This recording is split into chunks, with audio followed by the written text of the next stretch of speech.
Episode की शुरुआत में हम देखते हैं कि वोरहान और मुगवे दोनों डोती को उसकी मदर की डेथ के बारे में बताते हैं, जिसे सुनकर डोती रोने लगती है। फिर वो अंदर से अपना सामान लाती है, जिसमें युनसियोम का लॉकेट भी होता है। वो गिर जाता है। वोरहान उसे उठाता है। तभी चायुन की नजर उस पर पड़ जाती है और वो पहचान जाती है कि ये लॉकेट आशा क्लैन वालों का है। वो डोती से पूछती है कि ये लॉकेट किसका है, तो डोती बताती है कि ये लॉकेट ब्रदर युनसियोम का है और ये लॉकेट उन्हें उनकी माँ ने दिया था। इधर मुबैक आशा क्लैन के एक डॉक्टर के घर जाता है। वहां उसने युनसियोम को उसके इलाज के लिए रखा हुआ होता है। तभी वहां चायुन आ जाती है। एक्चुअली ये घर चायुन का ही होता है। चायुन उन्हें युनसियोम के लॉकेट को दिखाती है, तो मुबैक उसे देखकर पहचान जाता है कि ये आशा हॉर्न का है। यहाँ हमें फ्लैशबैक में दिखाया जाता है कि मुबैक आशा हॉर्न को पसंद करता था और उस रात जब निंथाल्स पर हमला किया गया था तो वो वहां आशा हॉर्न को लेने गया था और उसके पहले ही आशा हॉर्न रगाज के साथ जा चुकी थी। इस पर उसे लगा कि आशा हॉर्न की हमले में मौत हो चुकी है। मुबैक को पता चल चुका था कि युनसियोम आशा हॉर्न का ही बेटा है।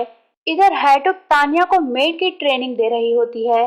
साया उसे छुपकर देख रहा होता है, क्योंकि वो इस लड़की को अक्सर अपने ड्रीम्स में देखा करता था। इधर टैगोन तालिया को आशा रॉन की रखी गई शर्त के बारे में बताता है और कहता है कि मुझे यूनियन लीडर बनने के लिए आशा मौर से शादी करनी पड़ेगी। ये सुनकर तालिया बहुत हर्ट होती है, पर वो टैगोन के सामने शो नहीं करती और उसे नॉर्मल फील करवाने के लिए उसे सपोर्ट करने का दिखावा करती है।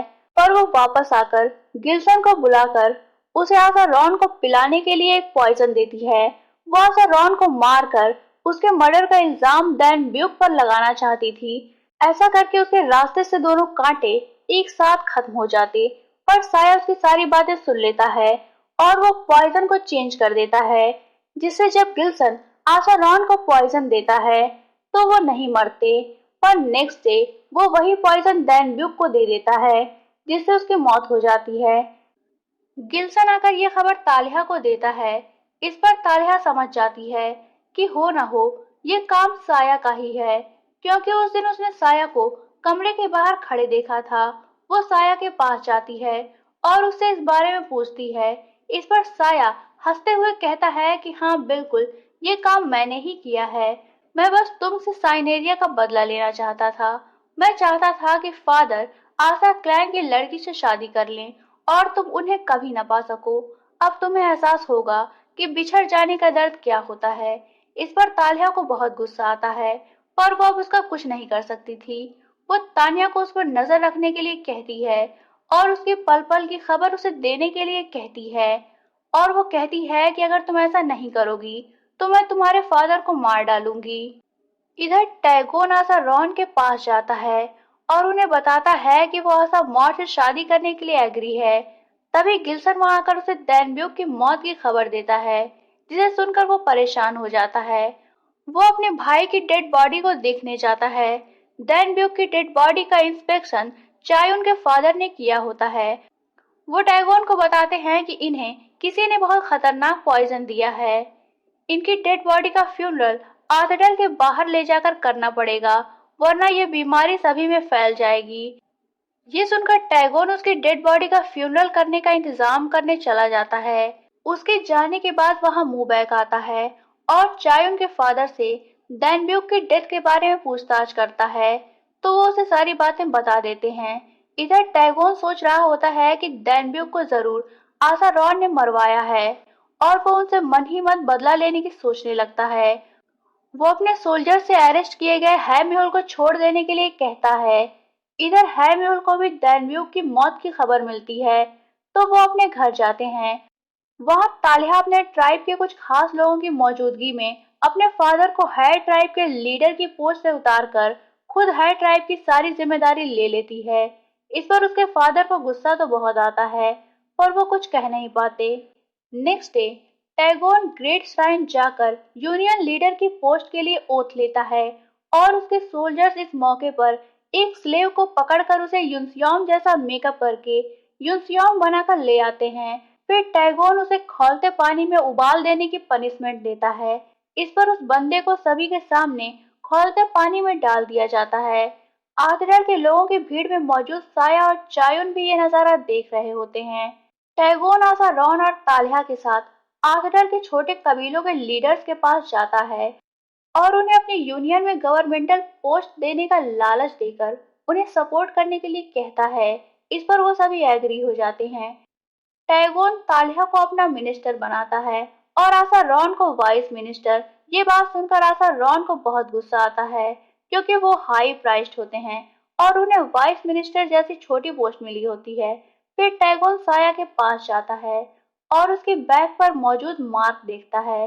वो मार्क अब हल्का पड़ चुका होता है। साया टैगोन को आशा क्लैन वालों को हटाकर किंग बनने के लिए कहता है।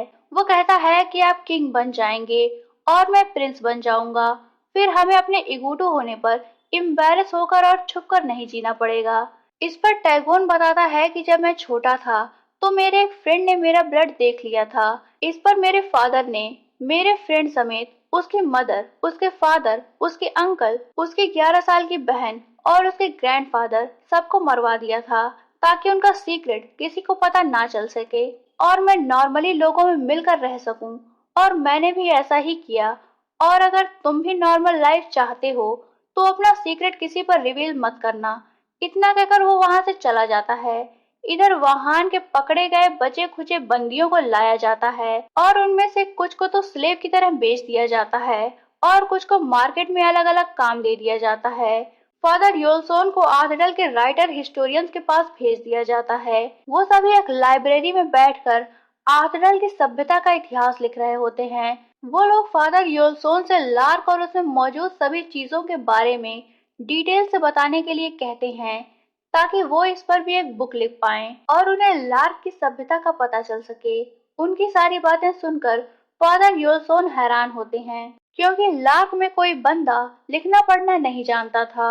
इधर हैटुक साया को मार्शल आर्ट सिखा रही होती है पर साया इसमें कुछ खास दिलचस्पी नहीं ले रहा होता।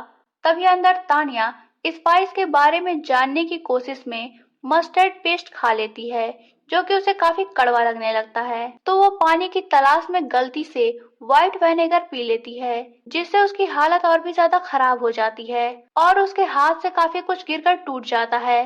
शोर सुनकर बाहर से हैटुक आती है और वो तानिया को बाहर साया पर नजर रखने के लिए भेजकर खुद सब कुछ साफ करने लगती है। इस पर तानिया बाहर जाती है तो वहाँ साया नहीं होता। वो ये बात हैटुक को बताती है। हैटुक उसे साया को ढूंढने के लिए कहती है। इस पर वो साया को ढूंढने लगती है। तभी उसकी नजर साया पर पड़ती है। वो उसका पीछा करती है और फिर उसका पीछा करते करते वो जंगल में पहुंच जाती है। तभी अचानक उसकी नजरों से साया ओझल हो जाता है। वो उसे फिर से ढूंढने लगती है। तभी साया उसके पीछे आता है और वो तानिया से वहां से भाग जाने के लिए कहता है। इस पर तानिया कहती है कि मैं यहाँ से नहीं जा सकती क्योंकि अगर मैंने ऐसा किया तो ये लोग मेरे फादर को मार डालेंगे। तभी तानिया की नजर पेड़ पर बनी एक झोपड़ी पर पड़ती है और वो हैरान होती है। वो साया से उस झोपड़ी के बारे में पूछती है तो वो उसे बताता है कि मैं अपने ड्रीम में ऐसी ही झोपड़ी को देखता था इसलिए मैंने यहाँ आकर वैसे ही झोपड़ी बना डाली। ये सुनकर तानिया हैरान होती है और सोचती है कि क्या युनसियोम और साया दोनों अपने ड्रीम्स में एक दूसरे को देखते थे। यही ये पार्ट एंड होता है। तो दोस्तों, अगर आप जानना चाहते हैं कि कहानी में आगे क्या हुआ तो बने रहिए मेरे साथ। और अगर आपने अभी तक चैनल को सब्सक्राइब नहीं किया है तो चैनल को सब्सक्राइब करके बेल आइकन पर क्लिक कर लीजिए ताकि आपको हमारे आने वाली वीडियोस की इंस्टेंट नोटिफिकेशंस मिलती रहे। तो मिलते हैं नेक्स्ट वीडियो में। तब तक के लिए take care and good bye.